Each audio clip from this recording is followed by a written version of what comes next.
오늘 본문 시편 39편의 말씀은 다윗이 자신의 인생의 말년에 자기 인생을 회고하면서 조용히 깊이 생각에 잠기고 자기의 인생에 담겨져 있는 여러 가지 인생의 의미와 또 인생을 돌아보면서 느끼는 다양한 감정들, 이런 여러 가지 다윗의 생각과 마음을 시로 표현한 내용이 오늘 시편 39편이 되겠습니다. 다윗이 이 시편을 기록할 때의 상황은 그렇게 건강하고 또 화려할 때에 이 시편을 기록한 게 아니고, 나이도 많고 몸은 병도 들어있고 머지않은 날 인생을 마감해야 될 시기에 이 다윗이 여러 가지 생각이 복잡해지면서 기록했던 시편입니다. 어떻게 알 수가 있는가? 오늘 제일 마지막 절 13절에 보면 다윗의 형편이 이런 형편이었구나 하는 것을 알 수 있습니다. 같이 먼저 읽어보죠. 시작. 주는 나를 용서하사 내가 떠나 없어지기 전에 나의 건강을 회복시키소서. 그렇죠? 내가 떠나 없어지기 전에, 그러니까 죽기 전에 내 건강을 회복시켜 주세요. 그 얘기는 죽음을 앞두고 깊은 병을 앓고 있는 것으로 우리가 추정할 수가 있습니다. 그렇게 나이도 많고 인생의 말년에 몸도 한 곳 한 곳 이렇게 무너져 갈 때, 지금 다윗은 생각도 깊어지고 또 마음도 무거워지고, 그래서 한 절 한 절 글을 쓰지만 그냥 대충 쓰는 게 아니에요. 어쩌면 깊은 그 마음에 담긴 자신의 생각을 이렇게 인생을 정리하듯 지금 기록하고 있는 내용이다, 그래 말씀드릴 수 있습니다. 사람이요, 오히려 건강하고 젊을 때에는 눈에 안 들어오던 세상이 오히려 병이 들고, 나이가 많아지면 안 보이던 세상이 오히려 내 눈에 들어오기도 하고, 그동안 생각하지 못했던 것들을 더 깊이 생각하게도 되는 그런 상황이, 우리가 그 상황이 되지 않았다 할지라도 다 아마 이해가 될 겁니다. 우리가 조금씩은 경험했을 거예요. 나이가 많이 들지는 않았어도 오히려 몸이 많이 힘들어지거나, 아니면 이제 병으로 인해서 입원을 했거나 이랬을 때는 똑같은 세상인데 세상이 달리 보이고 상황이 달리 해석되고 그럴 때가 종종 있습니다. 젊었을 때에는 눈에 들어오지 않던 것이 서서히 눈에 들어오기 시작하고, 나이가 많이 들어가면 들어갈수록 이상하게 인생을 이렇게 해석하는 해석도 달라지고 생각과 깊이도 이렇게 더 깊어지고, 그런 것들을 우리가 종종 느끼는데요. 또 하나는 1년 365일이 사실 24시간씩 나누어서 이렇게 해석해 보면 다 똑같은 날 아니에요? 해가 똑같이 뜨고 24시간 지나면 해 똑같이 지고 그리 다르지 않아요. 그런데 그 365일 가운데 이상하게 이 12월의 마지막쯤 우리가 이렇게 도달해 있다 보면 그 한 해의 마지막 시점에서 느껴지는 하루하루는 좀 의미가 다르게 느껴져요. 왠지 마음도 무거워지기도 하고 생각도 더 깊어지기도 하고. 저만 그런 건 아니죠. 그래서 달력이 12장이 다 남아있을 때 하고 딸랑 한 장 남아 있을 때하고 느낌 다르고요. 점점 시간이 지나서 이제 12월 31일이 이제 며칠 남지 않았을 때, 혹은 하루 남았을 때, 1시간 남았을 때 생각이 다 달라요.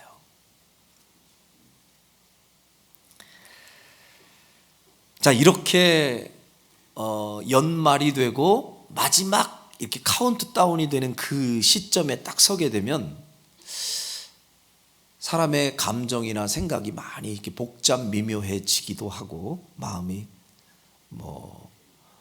어두워지는 것도 좀 있고, 어떤 사람은 조금 심한 사람은 우울해지기도 합니다. 그래서 한 일 없이 또 한 살 또 먹네, 한 해가 이렇게 훌쩍 또 간 거야. 그래서 그 허망한 생각 때문에 심한 우울증을 겪는 사람들도 종종 있습니다. 또 어떤 경우에는요,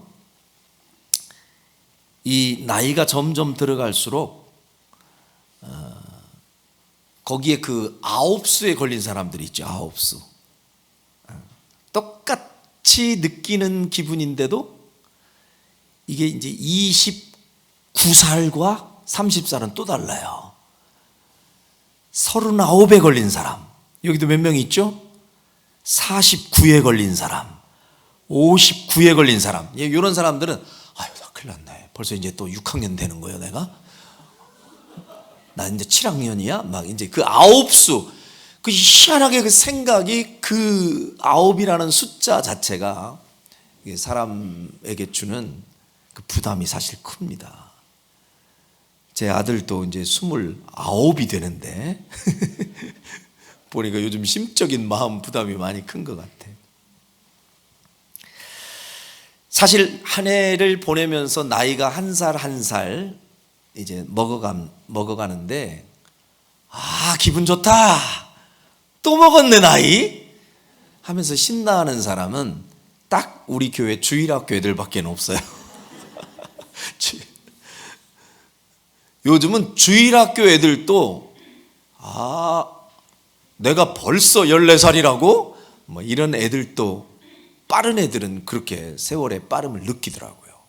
그래서 요즘은 아마 유치부 정도 되는 애들 정도나 아마 빨리 나이 먹고 어른 되고 싶어, 이 생각 가지고 있지, 사실 웬만한 분들은 이 나이가 들어가면 들어갈수록 환호하고 기뻐하기보다는 마음이 착잡해지고 마음이 무거워지는 느낌이 드는 것이 어쩌면 정상인지도 모르겠습니다.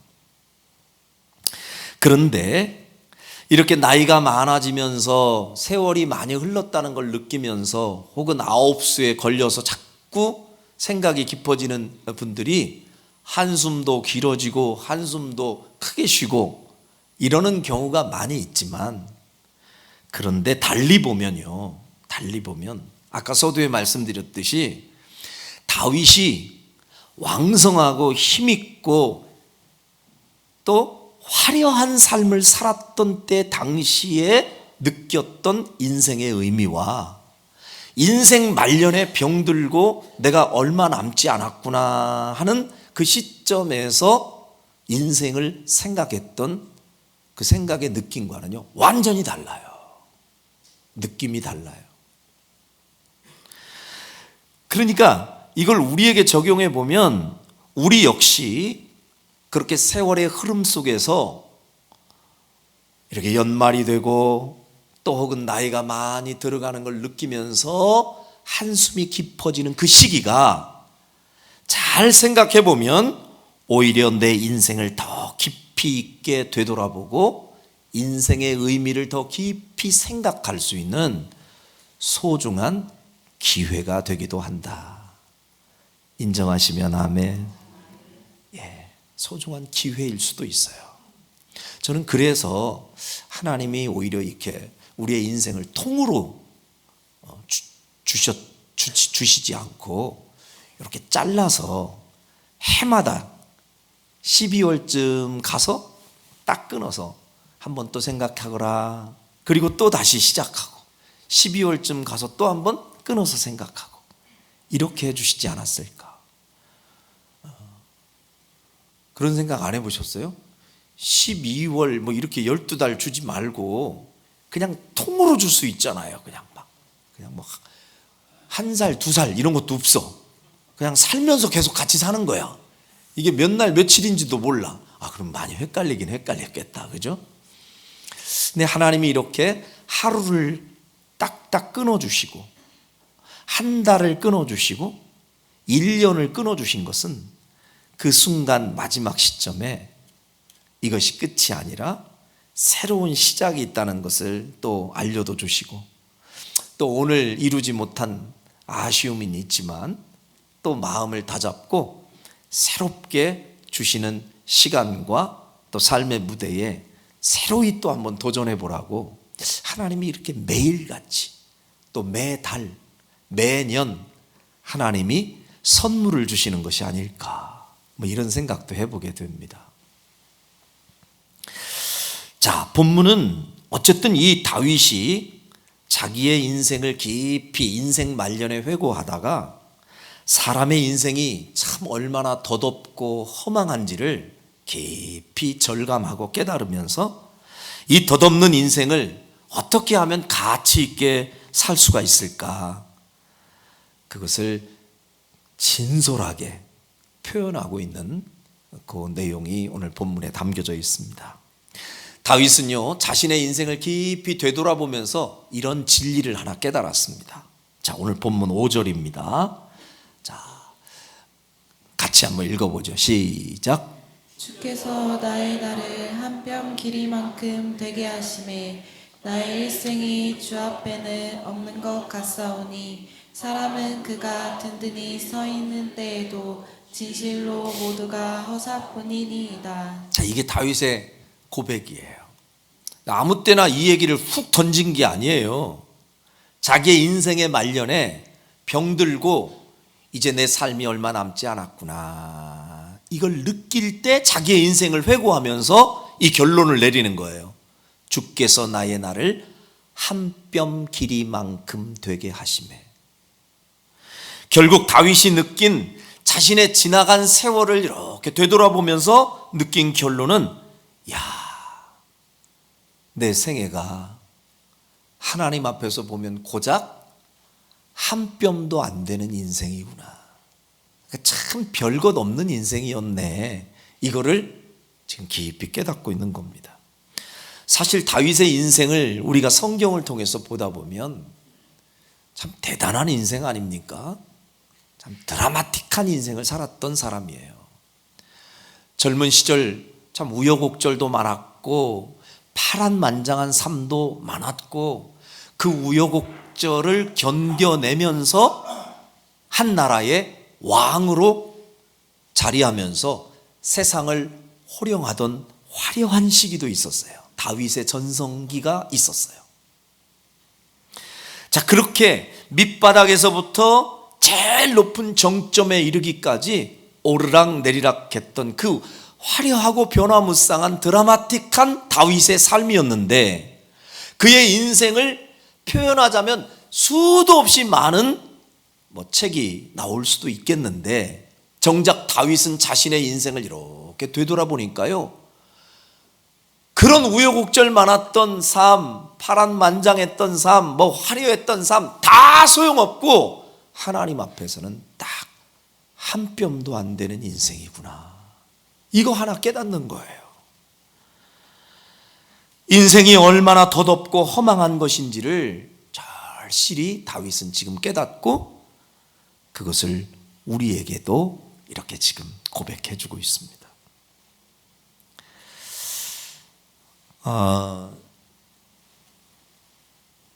창조된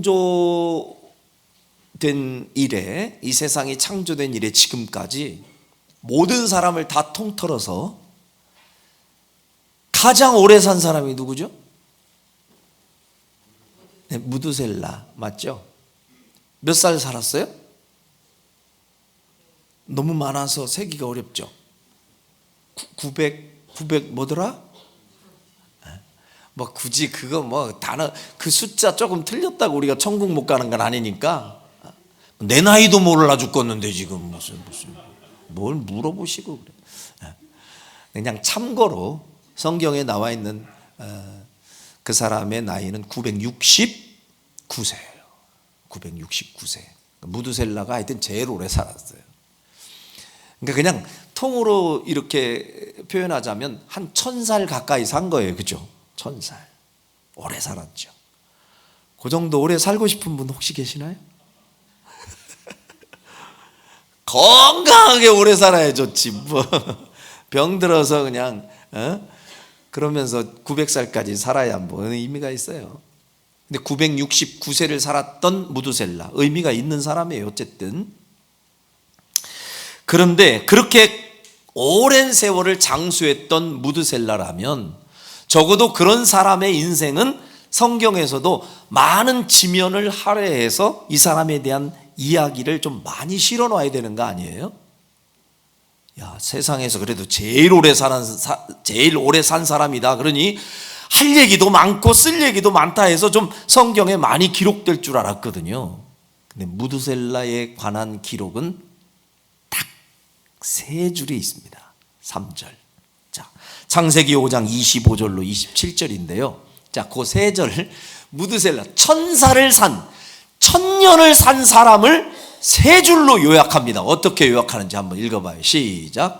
무드셀라는 187세에 라멕을 낳았고 라멕을 낳은 후 782년을 지내며 자녀를 낳았으며 그는 969세를 살고 죽었더라. 끝. 1000년의 삶을 살았다는 것은 모든 사람들이 생각할 때 굉장한 의미가 있는 것 같고 궁금하기도 하고 나도 그렇게 살고 싶다고 많은 사람들이 얘기하는지 모르지만 적어도 하나님의 입장에서 바라보는 인생의 1000년은 딱 3줄로 요약하면 충분했다 그 말입니다. 더 이상 의미 없어요. 1000년을 가까이 산 사람의 인생이라도 하나님의 관점에서 보면 딱 한 뼘에 불과합니다. 그렇다면 야 뭐냐 이거 1000년을 산 사람도 하나님 앞에 한 뼘이면 우리는 뭐예요? 100년도 못 사는 우리는 굳이 표현하자면 한 뼘이 아니라 반 뼘도 안 돼. 그렇죠? 적어도 이렇게 반뼘도 되지 않는 고작 100년을 못 사는 우리들이 이 정도의 인생을 살면서 마치 1000년 만년 내 마음대로 내가 내 인생을 조절하면서 원 없이 살 것처럼 착각하며 큰소리치는 인생, 하나님이 보실 때는 얼마나 어리석겠냐 그 말이에요. 반뼘도 안 되고 한 뼘도 안 되는 인생이면서 영원히 이 땅에서 살 것처럼 큰소리 치고 사는 우리가 얼마나 우습냐고요. 이 상황을 알면. 다윗은 계속 이 얘기를 이어갑니다. 5절에서 뭐라고 표현하는지 한번 보세요. 주께서 나의 날을 한 뼘 길이만큼 되게 하심에 나의 일생이 주 앞에는 없는 것 같사오니 사람은 그가 어떨 때에 든든히 서 있는 때에도 진실을 이야기하자면 모두가 허사뿐입니다. 사람이 생각할 때 착각하면서 난 든든히 섰어, 지금이 내가 최고의 전성기야 하고 큰소리 쳐도 진실은 아무것도 아니라는 거예요. 그 큰소리 칠 것도 아니고 세월 지나놓고 뒤돌아보면 웃기고 허무하고 별거 아닌 인생일 뿐이다. 이게 다윗의 지금 고백입니다. 사람은 인생의 어떤 기간이든 누구에게나 든든히 선 때와 같이 전성기라는 게 다 있을 수 있습니다. 뭐 그렇게 사람들한테 유명하지 않아서 소문만 안 나서 그렇지 여러분 각자의 삶에도 전성기가 분명히 있었어요. 그리고 지금이 전성기인 분도 있어요. 우리 김희곤 성도 같은 사람은 지금이 전성기지. 에? 그리고 앞으로 또 전성기가 올 사람도 있겠죠. 어때요? 여러분의 전성기는 언제였습니까? 김달수 한수 집사님의 전성기는 언제셨을까요? 이현숙, 현숙이 쫓아다닐 때? 그때 화려했지. 우리 인물을 보세요. 우리 한수 집사님 많이 여러 사람들이 참 좋아했겠지. 전성기에 있어요. 누구에게나. 그 전성기 때에는 사람들은 누구나 그런 생각을 할 수 있습니다. 그 전성기가 오래 갈 것 같은 거예요. 늙지도 않고 실패하지도 않고 나는 잘못되지도 않을 것 같은 그 자신감을 가지고 자신이 세운 업적을 자랑하고 자기의 배경을 자랑하는 그런 삶을 그 전성기 때 누리는 사람들이 있어요. 그런데 그런 사람들조차도 그들이 누리는 전성기는 영원한 게 아니에요. 우리가 다 알잖아요. 잠시 잠깐이에요. 모든 것은 영원하지 않습니다. 옛날에 영화의 영자의 전성시대인가, 그 영자가 어디 갔는지도 지금 몰라요. 옛날에 그 신성일, 그죠? 어른들은 다 기억하시죠? 신성일, 엄앵란 이 두 사람 결혼하고 세기의 결혼식이라고 사람들 다 몰려들고 난리 났었어요. 그 신성일 씨도 때 되니까 다 역사의 뒤안길로 사라지고, 새로운 스타가 올라오면 옛날의 별은 다 빛을 잃어요. 요즘에 전성기를 누리는 스타는 임영웅? 황영애 권사님이 그 정도로 좋아하는 거 보니까 임영웅 씨가 굉장히 스타는 스타인 것 같아. 나는 조금 걱정되더라고. 황영애 권사님이 이영재 성도님보다 더 좋아하면 안 되는데 임영웅을. 근데 그건 아닐 거라고 확신하고. 근데 그 임영웅 씨가 아무리 전성기여도 영원하지 않아요. 또 새로운 스타가 올라오면 언제 그랬냐는 듯이 또 빛을 발하면서 사라집니다. 우리가 다 알고 있는 진리예요. 그런데 언젠가는 이렇게 풀의 꽃과 같이 잠깐 피었다가 언제 사라지는지도 모르게 사라지는 것, 그건 하나님께서 우리에게 가르쳐 주신 이치요 진리입니다. 이 땅의 최고의 권력자의 상징이라고 말할 수 있는 대통령, 하늘을 날아다니는 새 한 마리도 말 한마디로 떨어뜨릴 것 같은 그 최고의 권세를 가지고 있다 해도요, 오래가야 5년, 우리나라에서는 5년도 못 갑니다. 지금 우리가 보고 있지 않습니까? 다시 말하면 이 지금 다윗이 표현하고 있는 내가 든든히 서 있는 때도, 내가 든든히 서 있는 것 같은 생각을 해도, 전성기를 맞이했다 할지라도 그조차도 허사로다. 이게 이 성경의 표현이요, 절대 과장된 표현이 아닙니다. 그러므로 우리 젊은 사람들은 나이 드신 분들을 함부로 여기거나 가볍게 여기지 말고, 자신의 젊음 큰 소리 자랑 칠 거 없어요. 언제까지나 젊은 게 아니라니까. 겸손하셔야 돼요, 젊은 분들. 아멘. 우리 학생들,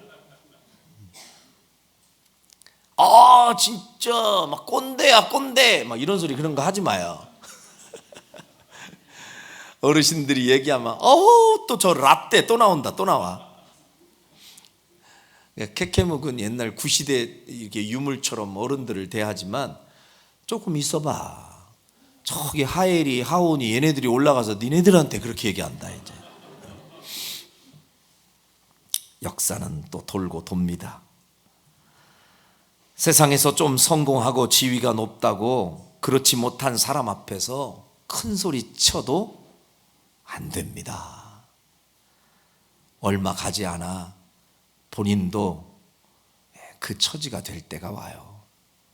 하나님 앞에서 한 뼘도 안 되는 우리의 인생임을 우리 모두가 한시도 잊지 말고 겸손하게 사는 자가 가장 인생을 지혜롭게 사는 자임을 잊지 않고 사시기를 주의 이름으로 축원합니다. 그렇다면 우리의 인생이 이렇듯 쉬 지나가는 한 뼘뿐인 인생임을 깨달았다면 우리는 그런 허망한 인생을 도대체 어떻게 살아야 하는 것일까?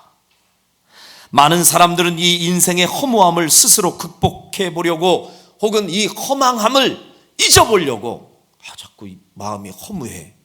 그래서 이 허무함을 난 한번 잊어버려야 되겠어. 잊어버려야지. 나이 먹는 것도 잊어버리고 인생의 이 허망함을 어떻게 하면 잊어버릴 수 있을까? 그래서 무던히 애를 씁니다. 각자의 방식으로.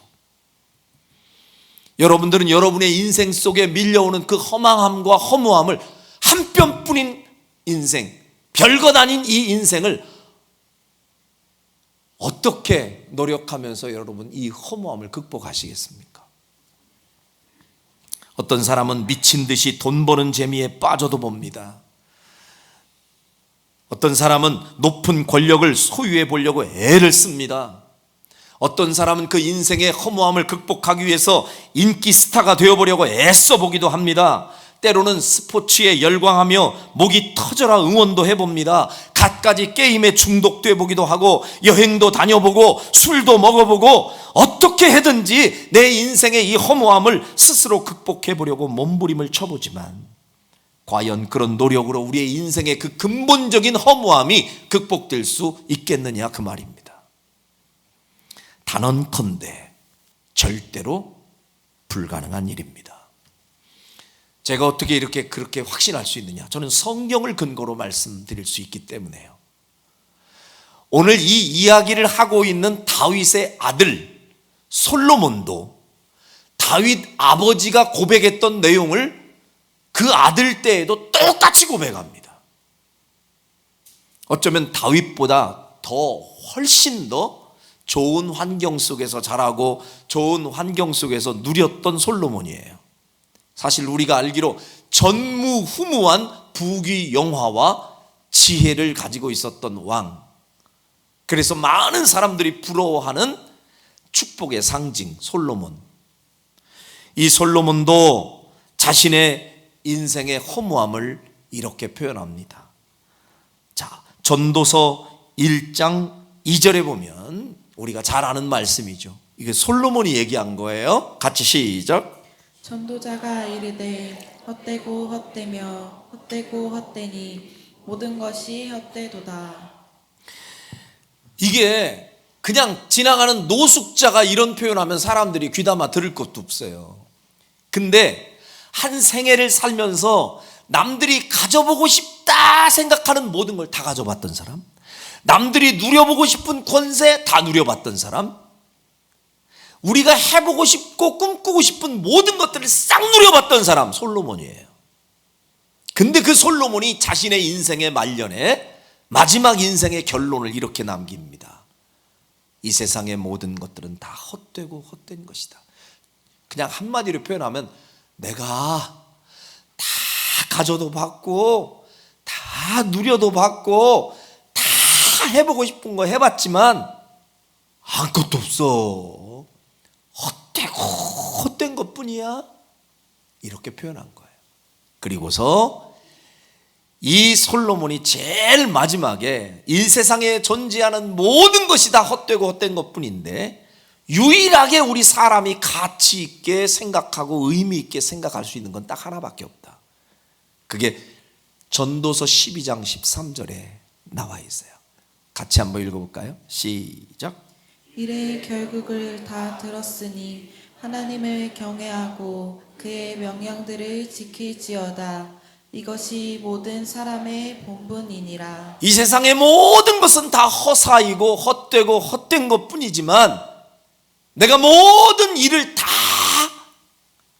끝내는 마지막 시점에서 결론 하나 남기면 하나님 경외하고 그 하나님이 주신 말씀을 잘 지켜 행하는 사람, 그 사람이 사람다운 사람을 사는 것이요 인생다운 인생을 사는 사람이라고 하는 것을 솔로몬이 말씀해 주었습니다. 다윗도 똑같은 결론을 내죠. 지금 우리가 얘기했던 이 다윗의 그 표현 가운데에 진짜 우리의 인생이 이렇게 허망하다 똑같이 얘기해요. 자, 오늘 본문 4절에 보니까 다윗이 먼저 인생의 허무함을 이렇게 얘기합니다. 시작. 여호와여, 나의 종말과 여한이 언제까지인지 알게 하사 내가 나의 연약함을 알게 하소서. 이 얘기를 달리 표현하면요, 우리 인간은 결국 개인적 종말을 피할 수 없는 연약한 존재입니다 하고 고백하는 거예요. 내 인생의 종말의 때가 연한이 얼마 남지 않았다는 것을 내가 알고 사는 자가 되게 해주세요 하는 소리예요. 여러분 한번 보세요. 가끔 막장 드라마나 뭐 이런 걸 보면 멀쩡하게 잘 살던 사람한테 병원에서 의사가 사형 선고를 내리죠. 죄송합니다, 이런 말씀 드리게 돼서 6개월 남으셨네요. 청천벽력이죠, 그죠? 1년밖에 안 남았습니다. 이 소리를 들은 그 주변의 사람들까지 같이 무너집니다. 그러면서 우리는 그들을 이제 시한부 인생을 사는 사람이다 이래 얘기하죠. 그리고 우리는 드라마를 보던 내 주변에 그런 사람을 지금 지켜보면서 어때요? 마음이 차분하게 느껴지고 불쌍하게 느껴지고 참 안타깝게 느껴져요. 왜? 그들은 지금 시한부 인생을 사니까. 근데요, 죄송한 표현이지만 그들만 시한부 인생 맞아요? 굳이 3개월, 6개월, 1년으로 규정지어서 그렇지, 우리는 그 시기를 누군가가 얘기 안 해줘서 그렇지, 여기 시한부 인생 아닌 사람 누가 있어요? 우리도 다 시한부 인생이에요. 인정 안 하고 싶지만 사실이에요. 아멘? 예, 우리 다 시한부 인생을 사는 거예요. 우리도 언젠가 종말의 때가 온다고요. 이걸 피할 수가 없어요. 우리는 그런 연약한 존재다. 이거 인정해야 돼요. 다윗도 인정하고 있습니다. 그리고 아까 읽었던 5절에서 다윗이 얘기하는 내용은 뭐예요? 뭔가 내가 크게 이룬 것 같아 보여도, 내가 든든히 서 있는 것 같아도 그 모든 것이 다 허사다. 그 얘기는 결국은 다 무너지고 사라져 버릴 것들 뿐입니다. 그리고 6절에서도 이런 얘기를 합니다. 6절 시작.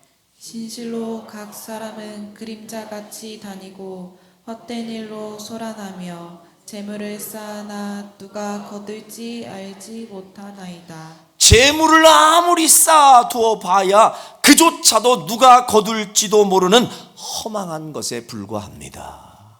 다윗이 느낀 인생의 한계예요. 사람의 생명도 영원한 게 아니고, 사람이 하는 일도 그것도 나중에 보면 허사이고, 사람이 재물을 쌓아두어도 그것조차도 영원한 거 아니다. 그렇게 표현해 놓고 결론을 어떻게 냅니까? 7절, 가장 중요한 구절이죠. 시작. 주여, 이제 내가 무엇을 바라리요? 나의 소망은 주께 있나이다. 할렐루야. 이 세상 도대체 어디에 소망을 두고 살아야 되는가? 내가 오래 한번 살아봐야지 하는 것도 의미도 없네. 시한부 인생이니까. 내가 한번 대통령이 돼볼까? 그것도 다 허사네. 그것도 바람 잡는 일이구나. 그럼 재물을 많이 쌓아볼까? 그것도 다 때 되면 다 내 품에서 사라져버릴 것들이구나. 아니 도대체 이 세상에 어디에 내가 소망을 두고 살아야 하지? 해놓고 다윗이 고민하다가 마지막에 주여, 이제 내가 도대체 남은 세월을 어디에 소망을 두고 살아야 옳습니까? 생각해보니 진정한 소망은 주님께 두어야만 그 인생이 올바른 인생이 될 수 있겠군요. 이 다윗의 고백이 여러분의 고백되기를 주의 이름으로 축원합니다. 허망한 이 세상에 뜻두지 아니하고 오직 하나님께만 소망을 두고 사는 것이 우리의 인생의 이 허무함을 극복할 수 있는 유일한 비결임을 믿으시길 바랍니다. 여러분과 제 눈을 이제 세상에다만 두지 마시고 하나님께 여러분의 눈을 두어야 인생의 진정한 의미도 생기고 희망도 생기게 됨을 믿으시길 바랍니다. 심지어 우리가 죽음의 순간에 이른다 할지라도 우리 눈이 주님을 향해만 있다면요, 죽음에 대한 해석도 달라질 수 있어요. 사실 죽음이라는 명제가 얼마나 인간에게 무서운 공포를 갖다주는 주제입니까? 죽음이라는 단어는 우리 인생의 모든 것의 끝을 선언하는 일이요, 두려움과 공포의 절정이라고 생각하는 것이 죽음 아닙니까? 그러나 소망을 주님께 둔 사람은 그 죽음의 의미도 달라져요. 죽음은 인생의 모든 끝이 아니라 새로운 하나님 나라로 들어가는 관문이요, 영원한 세계로의 시작이요. 여러분, 이렇게 새로이 해석될 수 있는 것은 하나님께 소망을 둔 사람은 마치 이 죽음의 자리에서까지도 해석이 달라진다는 사실을 믿으시길 바랍니다. 2024년도 한 해 동안 여러분이 그토록 애타게 소원하며 붙잡으려고 했던 것들은 도대체 무엇입니까? 그토록 애타게 무언가를 잡으려고 분주하게 뛰기는 했는데 돌이켜보니 또 허무함밖에 안 남았다. 만일에 그렇다면 혹시 한 뼘밖에 안 되는 그 허망한 세상의 목적을 두고 살았던 까닭 때문은 아니었는지. 사람은 하나님이 애초에 우리를 만드신 목적대로 살아가야 인생의 허무함에서 벗어날 수가 있고 인생의 참 가치와 참 행복을 아는 인생이 되는 줄로 믿습니다. 우리 삶의 목적을 여러분 아무데나 두고 살아서는 안 됩니다. 단순히 이 땅에서 오래 사는 것 자체에 어떻게 그런 자리에 소망을 두고 살 수 있냐고요. 한번 나 오래 살아봐야지, 한번 그냥 끈질기게 한번 버텨볼래. 여러분, 그게 인생의 목적이 돼서 구차하잖아요. 그게 우리의 인생의 목적이 되어서는 안 되잖아요. 천사를 가까운 969세를 살았어도 우리 눈에 볼 때는 대단한 인생을 산 것 같은데 하나님의 눈으로 볼 때는 한 뼘도 안 된다니까요. 근데 그런 인생에 여러분이 소망을 걸겠냐고요. 그러니까 길게 사는 게 여러분의 인생의 목적이 안 됐으면 좋겠어요. 저는 아멘 안 하시는 거 보래요. 길게 살고 싶어가지고 그냥 오래오래 사는 게 여러분의 인생의 목적이 안 됐으면 좋겠어요. 아멘. 저도 마찬가지예요. 아니, 무병장수하는 게 복인 건 저도 알아요. 근데 안 죽고 오래오래 살아야지, 이게 여러분의 인생의 궁극적 목적은 아니라 그 말이에요. 적어도 그것 때문에 우리가 목숨 걸고 살아서는 안 되죠. 또 하나, 이 땅에서 많은 재물을 쌓는 일, 그것도 여러분의 인생의 궁극적 소망이 되어서는 안 됩니다. 아멘. 그냥 끝까지 쌓고 싶으세요? 언제까지 돈만 쌓다가 가려고? 그게 무슨 의미가 있다고 도대체? 아무리 실컷 쌓아놓아도 언젠가는 먼지처럼 사라질 것을 안 되니까요. 여러분들도 지금 모르는 게 아니에요. 다 알고 있는데 여러분이 지금 그 인정하고 싶지 않아서 그러는 거예요. 그래서 일반 세상 사람들처럼 길게 오래 살고 싶고 돈 많이 쌓으면서 살고 싶고 이 무가치한 것에 여러분의 인생의 목적을 왜 거기에 두고 사느냐 그 말이에요. 성경이 우리에게 답을 알려주고 계시는데도. 제가 누차 이런 이야기를 하다 보면 생각나는 장면은 옛날에 어린 시절에 제가 목숨 걸고 우리 친구들과 했던 그 딱지치기 있잖아요. 전 진짜 목숨 걸고 했어요. 그게 유일한 행복의 기준이었거든요. 그래서 그냥 딱지를 이만큼씩 갖다 놓고 딱지치기를 하는데 그냥 이렇게 접어서 하는 딱지 말고 동그란 거 있어요. 동그란 거. 이거 돈 주고 사야 되는 동그란 거. 그 동그란 딱지가요, 처음에는 새 거지. 나중엔 너덜너덜 해가지고, 딱지치기도 다양해요. 게임이 여러 가지가 있는데 그 중에 하나 제일 더러운 거, 침 발라서 넘기는 거 있어. 그걸 왜 했나 몰라. 근데 그 침 발라서 넘기는데요, 이게 안 넘어가요. 이게 종이가, 여러분 이렇게 하면 넘어가냐고요. 침을 많이 발라야 돼 이거를. 그러니까 입에다 쑥 집어넣어가지고, 근데 그 입에다 쑥 집어넣는 그 손가락이 얼마나 더러우냐. 잘 씻기는 하냐고. 막 코 닦았다가 이쪽 저쪽 이가 많으니까 막 득적득적 긁었다가 그 손 가지고 침 발랐다가 넘겼다가 그렇게 해서 따. 어쨌든 따가지고 이만큼 딱지를 내 이쪽 주머니 저쪽 주머니에다 가닥 넣으면은 얼마나 행복한지 모른다니까. 세상을 다 얻은 것처럼. 근데 지금 생각해 보면 완전히 세균 덩어리를 끌어안고, 내 세균 덩어리, 그놈 내 친구들, 그 친구들이 묻혀놓은 거, 내가 묻힌 거, 그거를 또 집어 먹고, 아우 더러워. 그렇게 더럽게 모은 딱지가 이만큼 쌓여 있는데, 여러분 그때는 그게 전부인 줄 알았고, 그게 행복의 기준인 줄 알았고, 이걸 많이 쌓아야 더 많이 행복해 주는 줄 알았는데, 나이 들고 지금 와서 생각해 보니 그걸 한 트럭을 갖다가 지금 줘도 저 안 받아요. 그걸 왜 받아요? 그 쓸데없는 거를. 그리고 지금 생각해 보면 우습다 못해 어이가 없어요. 내가 왜 그 세균 덩어리를 따먹으려고 이렇게 침 발라서 넘겼는지 이해를 못 하겠어요. 근데 있지요. 근데 말입니다, 내가 지금 생각하는 3, 40년 전에 그 어이없는 행동을 바라보면서 너무 어이없이 제가 웃고 있는 것처럼, 여러분과 제가 나중에 천국에 갔을 때 말이에요, 주님 품에 딱 있으면 우리가 예전에 살았던 우리 모습을 생각할 거 아니에요. 분명히 생각날 거예요.